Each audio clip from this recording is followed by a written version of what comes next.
एक ठेकेदार पकडून आणला इंदापूरवरनं, त्याला इथं आमदार केला आणि त्याला 1000 कोटीची कामं दिली आणि तो ठेकेदार आज त्याच्यामधून नुसतं मलई कमवण्याचं काम करतोय.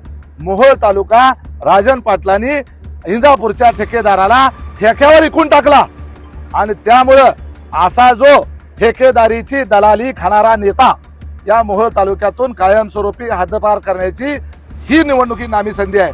त्यामुळं 12 पंचायत समिती सदस्य आणि मोहोळ तालुक्याचे 6च्या 6 आणि मोहोळ विधानसभेचे 10च्या 10 जिल्हा परिषद सदस्य आणि 20च्या 20 पंचायत समिती सदस्य हे या ठिकाणी दिसत असलेले या नेत्यांच्या म्हणजे आमचं त्यामध्ये घड्याळ असेल, तुतारी असेल, धनुष्यबाण असेल आणि त्याचबरोबर काँग्रेसच्या आणि मशालीचे उमेदवार असतील, कदाचित चिन्ह यापैकीच कुठलं तरी असेल.